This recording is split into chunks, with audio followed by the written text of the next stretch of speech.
behold a throne set in heaven, and one sat on the throne. And he who sat there was like a jasper and a sardis stone in appearance.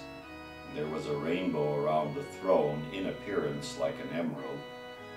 And from the throne proceeded lightnings, thunderings, and voices, and there were 7 lamps of fire burning before the throne, which are the 7 spirits of God. Before the throne there was a sea of glass like crystal, and in the midst of the throne and around the throne were 4 living creatures full of eyes in front and in back.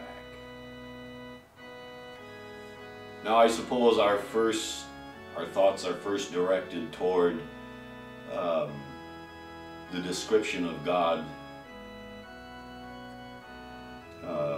like a jasper and sardis stone in appearance, the rainbow like an emerald, lightnings, thunderings, voices, the 7 lamps, which are the 7 spirits of God. That's what draws our attention first. But let's have our attention drawn to the throne. If we go back to Ezekiel chapter 1, verse 26, where Ezekiel also sees the same thing described differently, and we'll get there. But in verse 26, Ezekiel sees this. And above the firmament, over their heads, was the likeness of a throne, in appearance like a sapphire stone. On the likeness of the throne was a likeness with the appearance of a man high above it. So Ezekiel describes the throne. Now, if we go back to 1 Kings chapter 10, verses 18 through 20, speaking of Solomon, moreover the king made a great throne of ivory, and overlaid it with pure gold. The throne had 6 steps, and the top of the throne was round at the back. There were armrests on either side of the place of the seat, and 2 lions stood beside the armrests. 12 lions stood there, one on each side of the 6 steps. Nothing like this had been made for any other kingdom.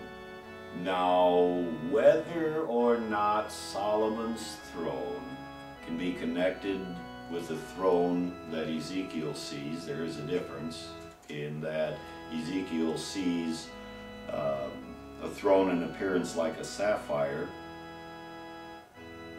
and John simply says there was a throne. But to me it's interesting, and maybe there is a connection. It is a great throne, certainly that Solomon sat on, but much more is the throne of God. And it certainly symbolizes, doesn't it, his greatness, his majesty, his authority, his power over all things. And even Isaiah in chapter 6, in the year that Uzziah died, he saw the Lord high and lifted up on a throne. As amazed as we are, and ought to be by this, we ought also to be humbled because of the power and the majesty and the greatness of our God.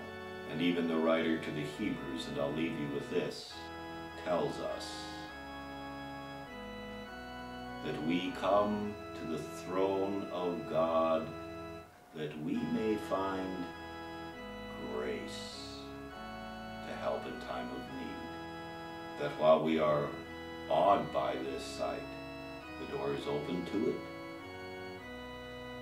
We can come to our God, to our Father, through the Spirit, in the name of our Savior Jesus, and lay our requests at His feet.